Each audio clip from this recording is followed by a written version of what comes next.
Dobré ráno, vítejte na této štědroranní bohoslužbě. Štědrovečerní by byla trošku později, ale dneska zažijete takové pásmo písniček s gospelem. Budeme mít takovou derniéru našeho působení gospelového. Dneska kázání nebude v takové té klasické podobě, ale já budu provázet ty písničky vždycky nějakým povídáním o té písničce. Uslyšíme ten vánoční příběh, možná takovým netradičním způsobem. Zkusím tam povyprávět věci, které možná nejsou až tak běžné. Já začnu tím příběhem a pak pozvu teprve gospel dopředu. Byli dva manželé. Jmenovali se Zachariáš a Alžběta. Měli takový problém, nemohli otěhotnět. Už byli docela staří, tak ty šance se trošku snižovaly.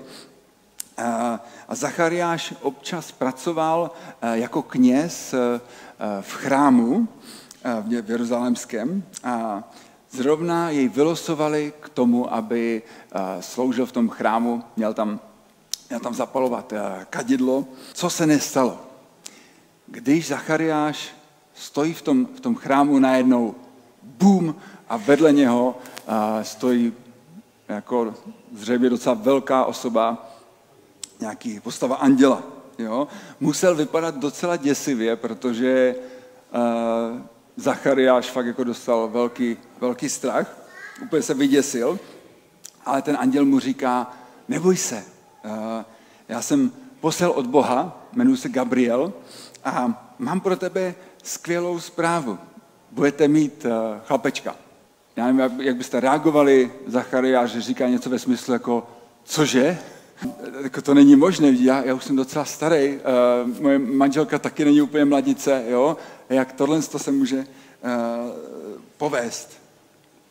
A lidem, kteří vlastně stáli mimo tu svatyni, tak už to bylo divné, říkali si, jako, co se děje, už tam je nějak dlouho. Když vyšel Zachariáš ven, tak nemohl mluvit. A vlastně až do narození svého syna, tak nemohl mluvit, ale dával těm lidem najevo, že něco šíleného se mu tam vlastně stalo. Jakmile přišel domů, tak někdy v té době Alžběta otěhotněla. O půl roku později se něco podobného stane ženě Marii. Opět anděl Gabriel se zjeví z ničeho nic. Velmi podobná reakce. Marie jako cizí chlap vedle mě. Nevím, jak byste reagovali vy, ale Marii to teda vyděsilo taky. A anděl říká něco ve smyslu, Marie, představ si, že budeš mít dítě. A Marie říká, cože? Jak je to možné? Já ještě nejsem jako ženáta, vdaná, že jo? Vdaná. Mně se to pořád plete. A anděl říká, neboj se, Bůh to zařídí skrze Ducha Svatého. Nevím, co si jako Marie v té chvíli myslela, ale předpokládám, že neslyšela o umělém oplodnění, takže se musela hodně divit, jako jak, že se to stane. A taky možná napadlo, jak tohle Josefovi vysvětlím. Ku podivu s tím nakonec souhlasí a říká, tak jdem do toho. A představte si, zajímavá věc, nevím, jestli to víte, ale Alžběta a Marie byly příbuzné. Víte, jaký měli příbuzenský vztah? Jo, byla to její teta. Alžběta byla teta Marie a možná právě po tomhle incidentu s andělem Gabrielem Marie jde navštívit právě Alžbětu. Alžběta už je v 6. měsíci těhotenství, Marie teprve začíná a vlastně Marie tam zůstává u Alžběty vlastně až do toho porodu Jana Křtitele, který potom předpovídá to, co se má stát právě s Ježíšem. A v té naší první písničce, kterou budeme s gospelem zpívat, právě se ocitáme v té situaci, kdy Marie jde na ten výlet za Alžbětou, za tou svojí tetou a jde a v té písničce je to trošku jinak, ale vlastně vydáváme se s Marii na tu cestu. Takže já pozvu teďka gospláky a kapelu a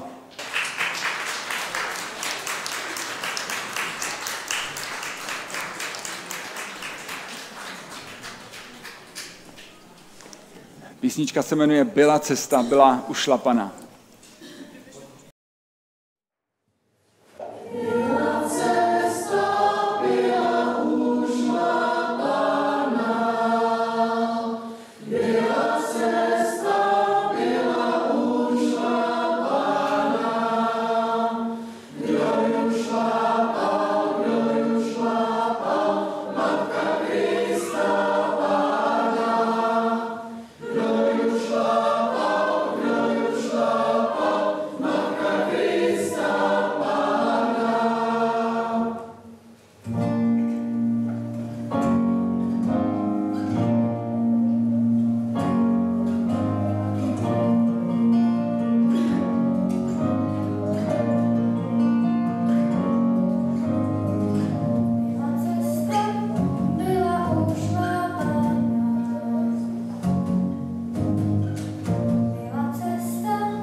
o tom početí z Ducha Svatého. I Josef s tím měl určité problémy, ale nakonec tomu uvěří, protože ve snu se mu zjeví anděl a ujistí ho, potvrdí tu Marijinu story. Jako naschvál, ale o 9 měsíců později musí vlastně Marie s Josefem vyrazit na 100 kilometrů dlouhou cestu z Nazareta do Betléma kvůli sčítání lidu. Asi si museli říkat, že Murphyho zákony fakt fungují, protože proč zrovna v tuhle dobu, proč zrovna tehdy, když jsem těhotná a mám rodit. Ale Marie si sedla na oslíka a vyrazili. Je to cesta dlouhá jako tady odsud, z Církve bratrské v Táboře na Staroměstské náměstí v Praze. Je to docela dlouhá cesta, zvlášť jako pokud bychom měli jet na oslíku, ten nemá úplně dobré tlumiče. Myslím si, že už tak jako v Chotovinách Marie toho měla plné zuby, ale čekala jí hodně hodin. Podle Google 24 hodin na 100 kilometrů cesty, takže docela dlouho. Předpokládejme, že tam dorazili za 2 až 3 dny cesty. Dorazí do Betléma, všude lidí jako much, nikde není možno prostě se ani ubytovat, protože všechny hotely jsou plné. A do toho ještě Marie začíná cítit první kontrakce. Fakt nezávidění hodná situace. A jediné místo, které se pro ně najde, je ve stáji u dobytka. Bůh se narodí do takovéto situace. Myslím si, že žádná rodička by si něco takového dobrovolně nevybrala. Nevím, jestli Marie věděla, do čeho jde, když říkala, jo, jdu do toho. Ale přesto to byla Boží vůle, aby se tady tohle dělo.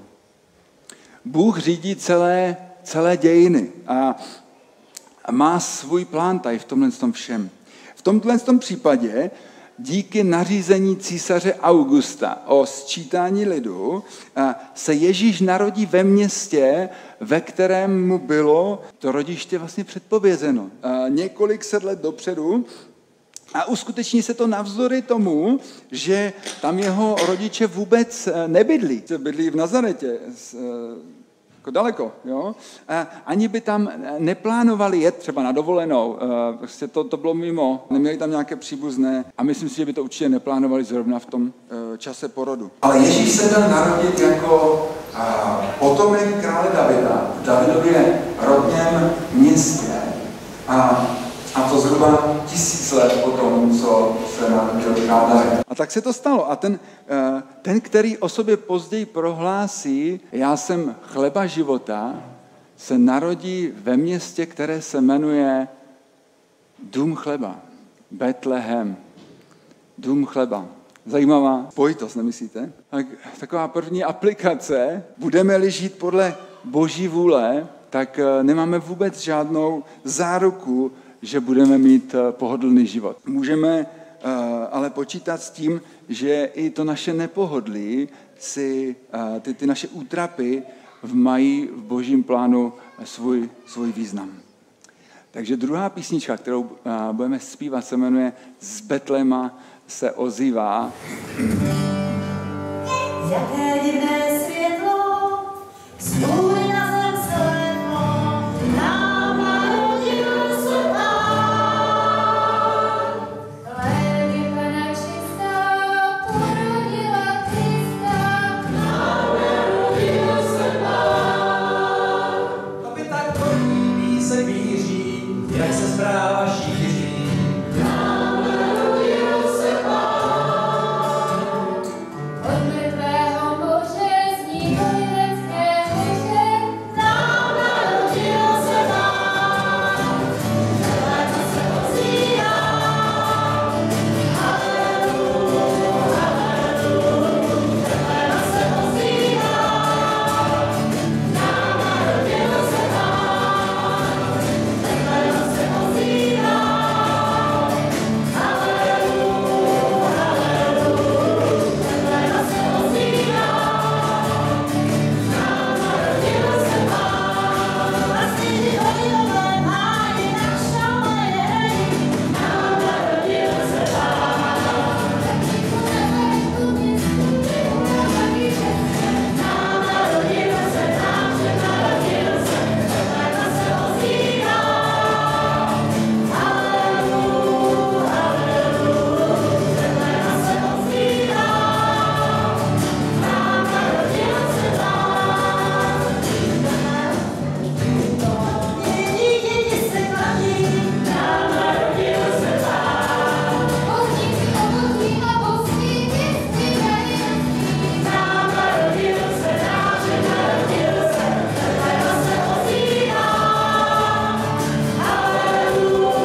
Vánocům patří dárky. A jak to vlastně vzniklo? Ježíš sám byl tím velkým darem, který nám byl darován a inspiroval tisíce, dneska už vlastně miliony lidí k tomu, aby se sami stali dary. A i my s Gospelem jsme chtěli někoho takhle obdarovat a tak jsme letos udělali koncert, kde jsme vlastně udělali sbírku na marketku Manhartovou. Vlastně z toho výtěžku toho koncertu jsme mohli poslat 18 000 a na 5letou holčičku, která bojuje s tím, že se jí nevyvíjí vlastně svaly v těle, že jí nefungují mitochondrie.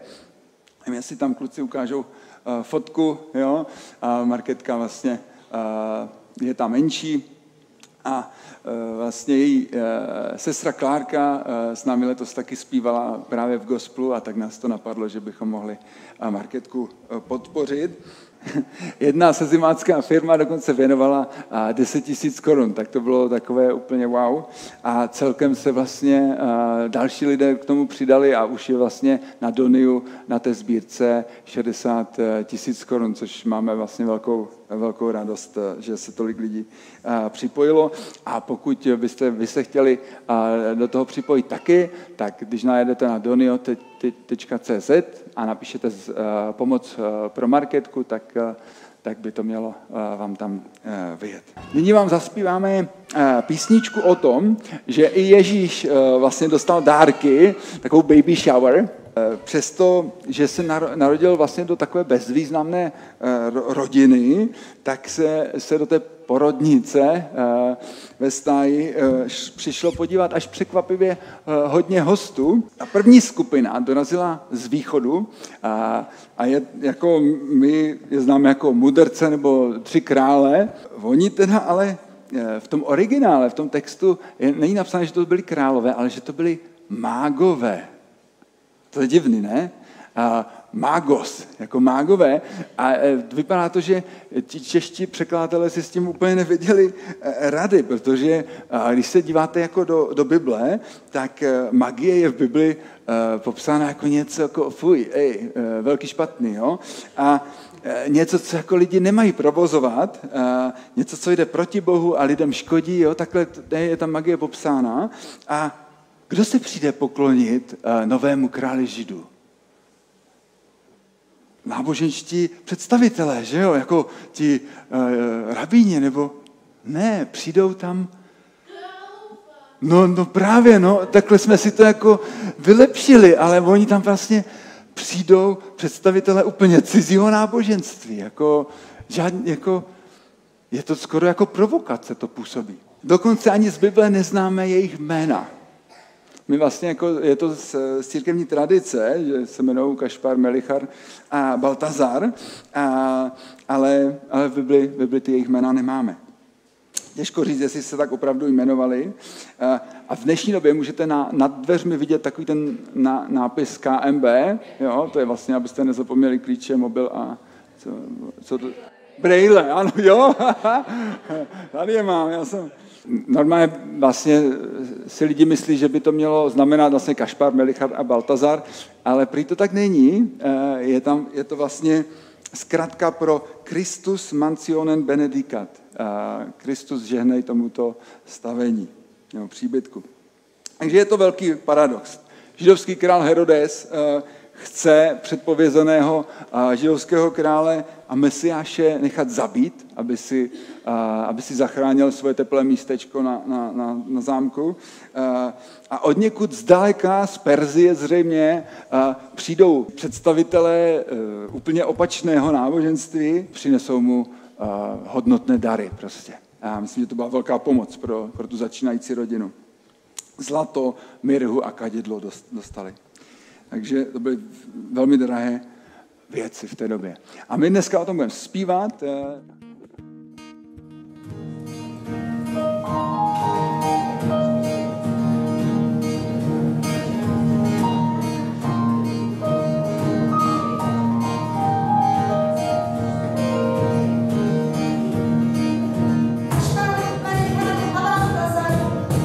Z východu mudrci poslechli hlas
A druhá skupina, která dorazila, byli naopak ti nejchudší, byli to pastýři. Těm se zjevuje anděl a oznamuje jim, už je to tady, právě se vám v Betlémě narodil zachránce. Jděte se tam podívat. A najdete ho v chlívku. Velmi netradiční, ne? Myslím, že to nečekali a pro nás je Betlém romantiárna, prostě romantika, jeho seno, ovečky, pro Ježíše a jeho rodinu to byla vzpomínka na smradlavý chlívek. Než pastýři vyrazili za Ježíškem, tak proběhl v přírodě takový krátký koncert gospelového nebeského sboru a zpívali prý sláva na výsostech Bohu, což se latinsky řekne Gloria in excelsis Deo. My to za chvíličku budeme zpívat a já bych vás chtěl do toho zapojit. Pokud jste byli na velkém koncertě, tak víte, co vás čeká. Jo, a budeme zpívat právě Gloria in excelsis Deo. A já bych chtěl, kdybyste zkusili zavřít oči při tom, co budete zpívat. Já to přežiju jako dirigent, že nebudete mít chvilku kontakt se mnou. A zkuste si představit tam ten nebeský létající pěvecký sbor gospelový. Hudební projekt Nebe zpívá gospel. Ono se to strašně špatně zpívá, když se u toho sedí. Takže já bych vás chtěl teďka postavit. Pokud můžete, jo, oni chudáci musí celou hodinu, nás tady vykecávám, a oni musí stát celou hodinu. Pojďte si to, pokud můžete se postavit, tak se nepostavte. Já se tady stoupnu nahoru, abych na vás viděl. A tady vidíte slova, jo? Tady na to vidíte slova. Ano, super, skvěle. A když jdeme, slyšte.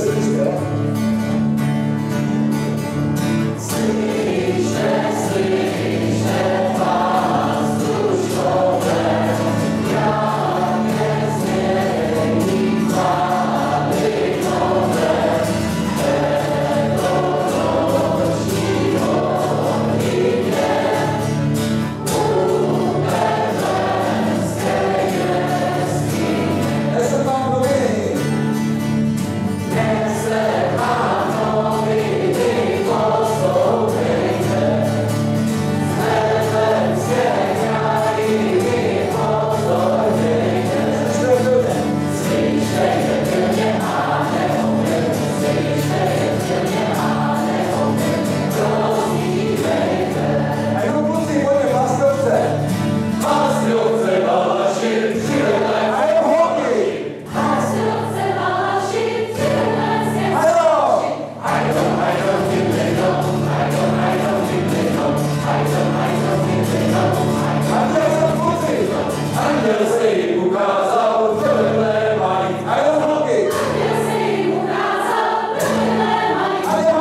posadit.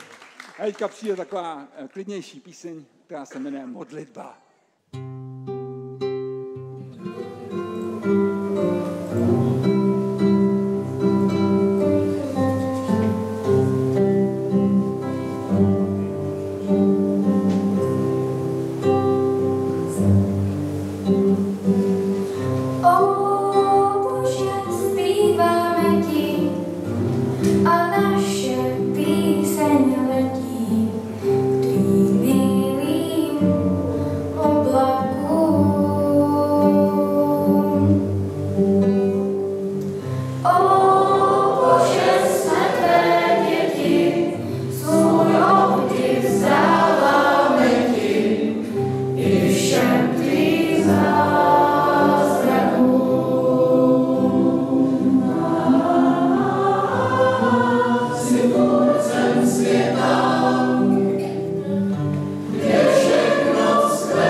Proč se vlastně Ježíš narodil? Proč se mu říká spasitel, zachránce? Dnes to vypadá, že málo kdo potřebuje zachraňovat. Od čeho? Od hříchu? Žijeme v tak pěkném světě, kde všechno vzkvétá. Nicméně hned na druhý pohled můžeme vidět, že žijeme ve světě, který je sice krásný, Bohem stvořený, ale je pokažený hříchem. Ježíš sám tomu musí čelit už jako miminko. Herodes se dozvídá, že mudrci, mágové ho podrazili a neprozradili mu, kde, že ten jeho nástupce má být ten, který ho má připravit vlastně o ten trůn. Dostali totiž echo přímo z nebes, že Herodes nemá čisté úmysly a tak se k té druhé audienci u Heroda nedostaví. Ale vyhnou se tomu a jedou oklikou zpátky do své země. Jenomže Herodes se rozběsní a nechá pozabíjet všechny chlapce do 2 let věku. Ježíš z rodiči prchá do exilu v Egyptě a nevím, jak to na vás působí, děti do 2 let věku. To je prostě, to je jako náš Pavlík. Ten má taky 2 roky.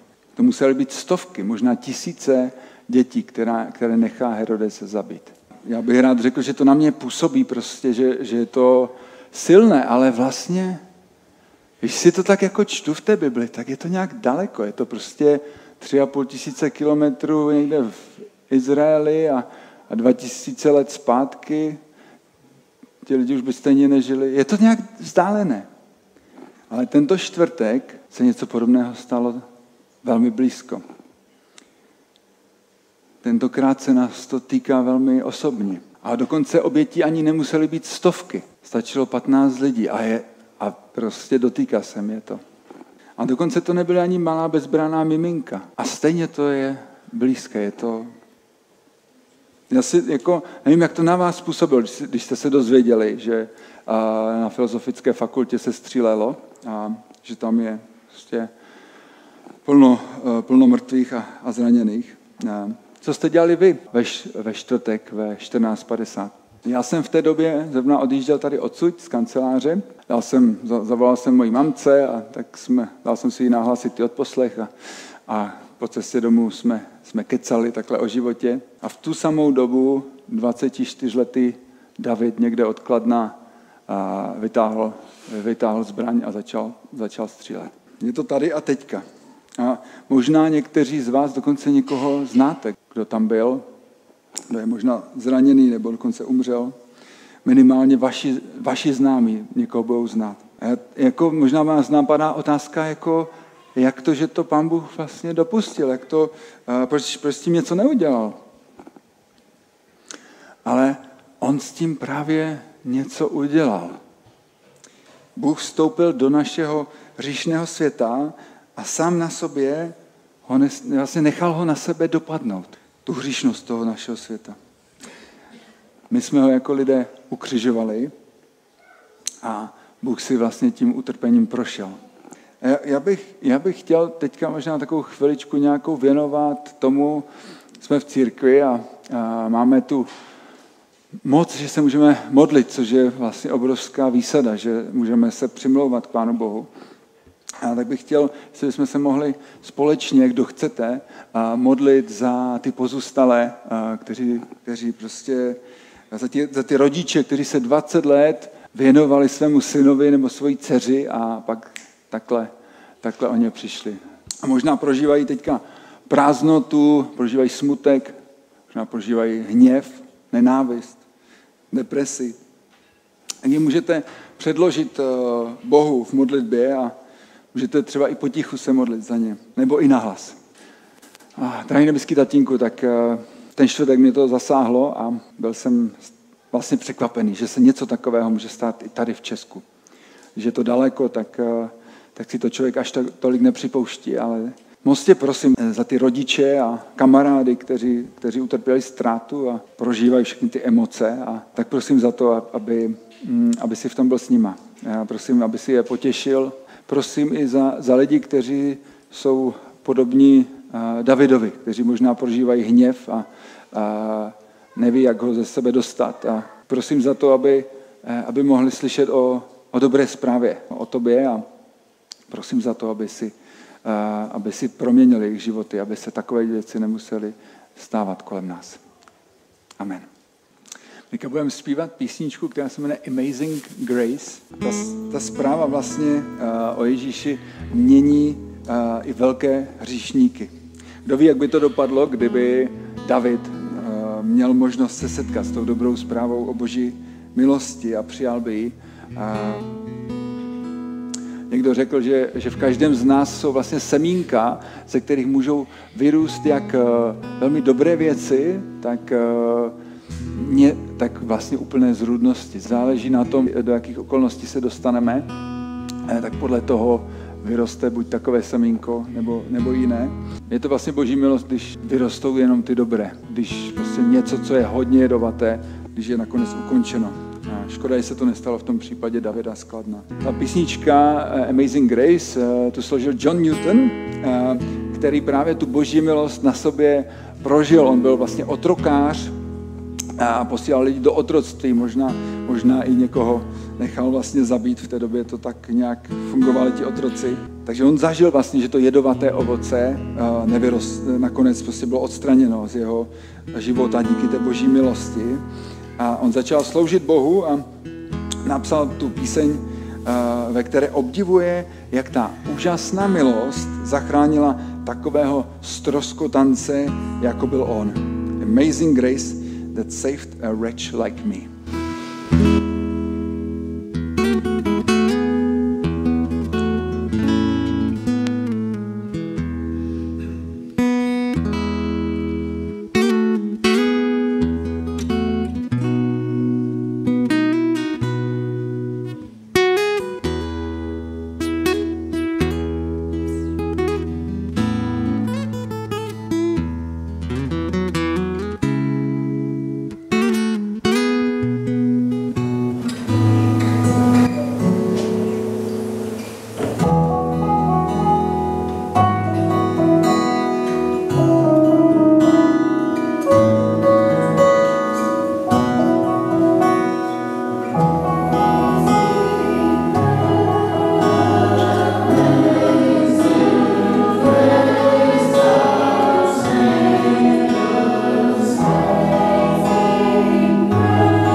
Amazing grace, how sweet the sound that saved a wretch like me.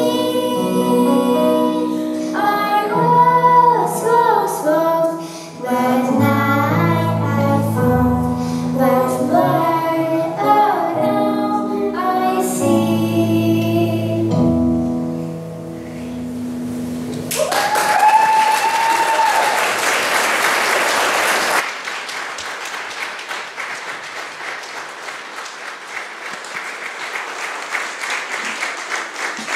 Vaja a Zuzka. My vám zaspíváme písničku Haleluja od Leonarda Cohena a ta anglická verze té písničky pojednává o králi Davidovi a ženě, která se jmenovala Batšeba, která se později stává jeho manželkou, ale na začátku nebyla jeho manželkou, byla manželkou někoho jiného. A král David vlastně selhal, potom chce zamést stopy. Batšeba otěhotní, potom co strávila noc s králem Davidem, on chce zamést stopy a tak jejího manžela Uriáše pošle vlastně na bitevní pole a zařídí, aby vlastně to nepřežil. A to je král David, to je muž, který v Biblii je ukázaný jako někdo, kdo má pevný charakter, čisté srdce a něco takovému se mu stalo. Dokonce sám sebe přesvědčí, že to vlastně bylo OK, umlčí svoje svědomí. Stalo se vám to taky někdy, že jste umlčeli to svoje svědomí, že jste si ospravedlnili to, co vlastně nebylo OK, skrze třeba nějaké výmluvy. Naštěstí nakonec Davidovi padají klapky z očí, vidí vlastně, co udělal a strašně lituje toho svého selhání. Zajímavé je, že Bůh nakonec skrze tady tohle Davidovo selhání nám pošle záchranu. Batšeba, se kterou David vlastně zcizoložil, se nakonec stává babičkou Ježíše. Takže dobrá zpráva je, že Bůh je schopen si použít i to naše selhání a proměnit ty selhání v požehnání. To nás nemá motivovat více řešit, jo? Ale může nám to dát naději v těch těžkých situacích, jako třeba ta čtvrteční tragédie, která se stala na té filozofické fakultě. Josef i Marie jsou potomky krále Davida. A Mesiáš se právě měl narodit potomku krále Davida v Betlémě, v rodném městě Davida.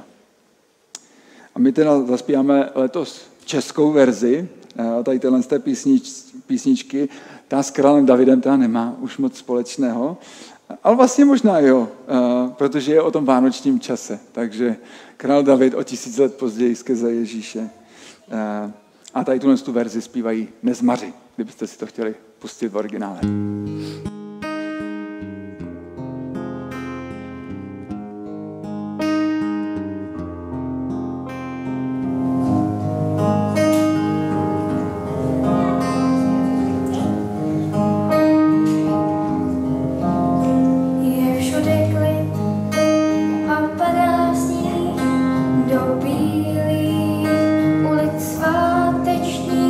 Jen tichá píseň nocí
Já osobně mám radost z toho, že ten vánoční příběh mezi náma vlastně je aktuální i dneska, že má vliv na další generace lidí.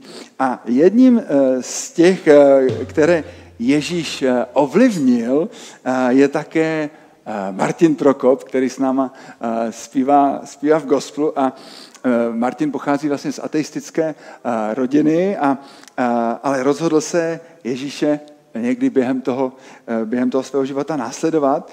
A dneska se má stát součástí té boží velké rodiny, tady z té části sboru Církev bratrské vlastně v Táboře. A než pozvu Milana Leta za chviličku, našeho kazatele, aby Martina oficiálně přivítal mezi náma. Martin bude vlastně dávat takový slib, tak bych tě rád vyspovídal. To nebude jako zpověď, jo, ale víte, jak to myslím. Tak mě by zajímalo, jak se ti to vlastně stalo. Jak jsi se vlastně k Bohu dostal ty osobně, když vlastně kořeny vlastně nemáš, nějaké křesťanské, tak co tě vlastně k víře vedlo, případně jako, co ti to vlastně přináší do života? Jirko, já bych to řekl takhle. Před těma 33 lety, když jsem byl mladý, tak jsme čekali, že ten svět bude jako lepší, že bude bezpečný, bude bohatý, přestanou války, tak je ten konec historie podle Fukuyamy.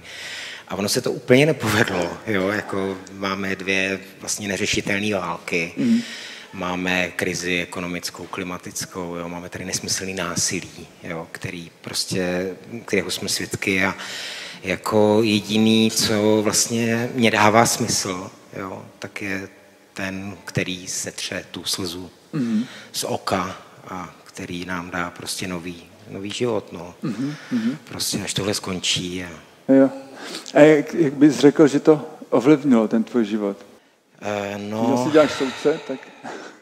Jakože se ráno opásám jako spravedlností, dám si podle Pektev Pavlovy zbroj víry.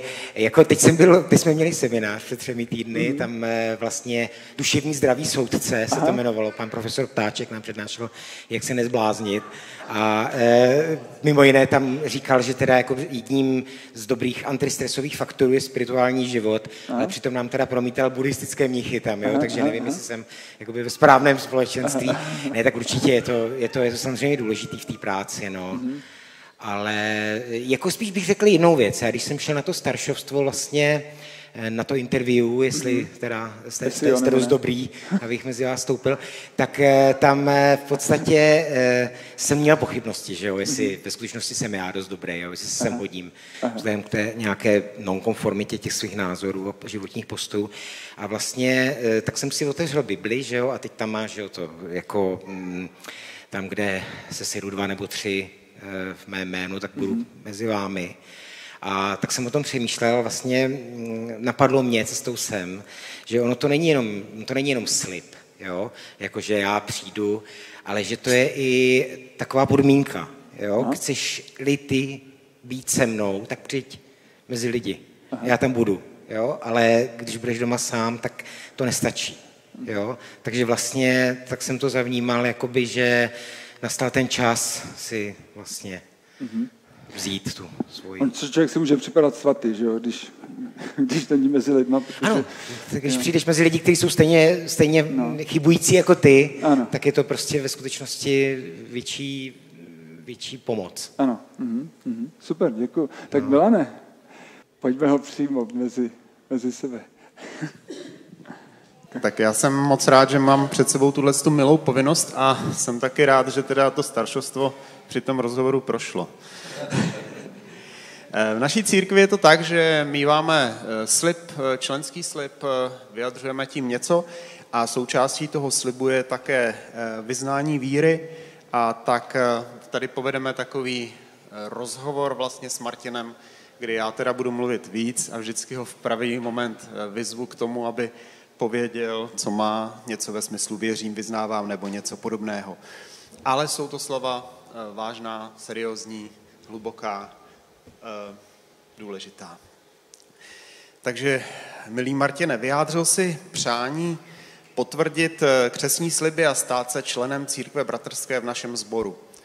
A tak se tě ptám, věříš, že Bůh stvořil tento svět a je tvým nebeským otcem? Věříš, že i za tebe Kristus zemřel a vstal z mrtvých, očistil tě od hříchů a stal se tvým spasitelem a pánem?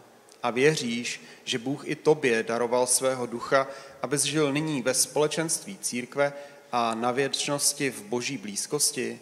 Je-li tomu tak, pak odpověz slovy věřím a vyznávám. Věřím a vyznávám. Zřekl se z života bez Boha a pod vládou hříchu a zlého a věříš, že tě Bůh v Kristu přijal na milost a za svého? Je-li tomu tak, pak vyznej, zřekl jsem se zlého a oddávám se Pánu Ježíši. Zřekl jsem se zlého a oddávám se Pánu Ježíši. Přijal jsi Boží slovo Písma svatého za nejvyšší pravidlo života a víry a chceš podle něj Pána Ježíše následovat? Je-li tomu tak, odpověz ano. Ano. Bratři a sestry, pokud jste se stali součástí Kristovy církve, pak nás Bůh připojuje ke konkrétnímu společenství, ke konkrétnímu sboru. Tento závazek vůči tělu Kristovi vyjadřujeme právě členství. Takže teď ten členský slib. Martine, Kristus tě v našem společenství připojil k sobě, ke svému tělu, ke svému lidu. Vstupuješ tedy nyní do smlouvy s touto větví obecné Kristovy církve s církví bratrskou. A tak se svobodně zavazuješ, že budeš usilovat o to, abys miloval Hospodina, svého Boha i své bližní a zachoval věrnost svému Spasiteli a Pánu Ježíši Kristu. Ve sboru církve bratrské v Táboře budeš žít v křesťanské lásce a duchovním společenstvím se všemi ostatními bratry a sestrami. Budeš v něm praktikovat osobní křesťanskou víru i službu a sdílet svá duchovní obdarování. Budeš se podřizovat božím řádům a budeš naplňovat poslání členů církve bratrské. Nebudeš opouštět bohoslužby a shromáždění svého lidu a budeš přijímat případné napomínání. Podle svých možností budeš finančně přispívat na práci Božího království v církvi i ve světě. Tímto slibem vyjadřuješ svůj souhlas s vyznáním víry CB. Pokud tak slibuješ, odpověď s důvěrou v Boží pomoc. S důvěrou v Boží pomoc slibuji. S důvěrou v Boží pomoc slibuji. Také my s tebou uzavíráme smlouvu, vítám tě ve společenství Božího lidu a prohlašuji tě za člena církve bratrské v našem sboru. Na znamení toho ti nyní jménem shromážděné církve podávám pravici. Děkujeme za tebe Pánu Bohu a slibujeme, že ti budeme pomáhat, abys rostl v poznání Pána Ježíše a mohl věrně žít v tom, k čemu tě Kristus povolal. A ty zase pomáhej nám.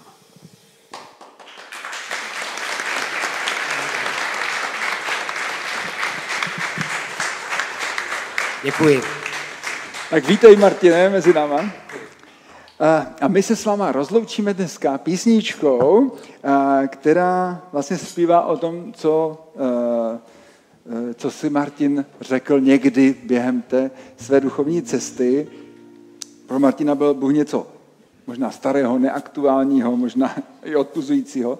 A někde se to změnilo a Martin si uvědomil, že vlastně Boha potřebuje a chce ji ve svém životě a řekl si něco, co my zpíváme vlastně v té písničce. I will follow him. Já budu jej následovat. A možná někteří z vás zvažujete třeba, zda si něco podobného v životě neříct, tak pokud byste chtěli s Bohem navázat vztah, tak můžete po skončení bohoslužby přijít třeba za mnou, nebo za Jirkou, nebo za Milanem a my vám vás můžeme představit s Pánem Bohem takhle. Takže písnička I will follow him a tou se s váma rozloučíme.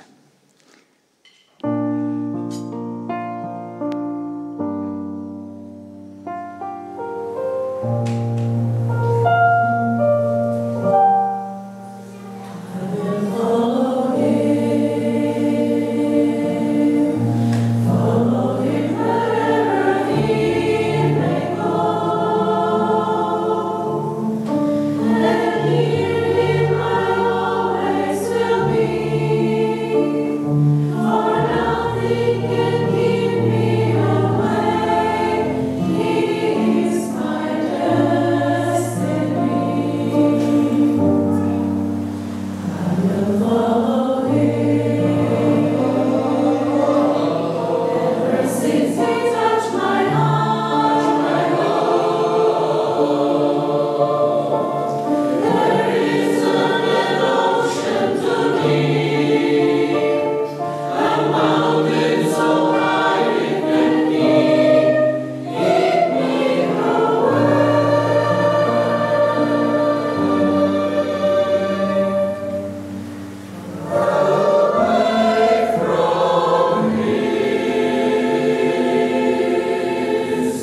teoreticky by tam mohl být.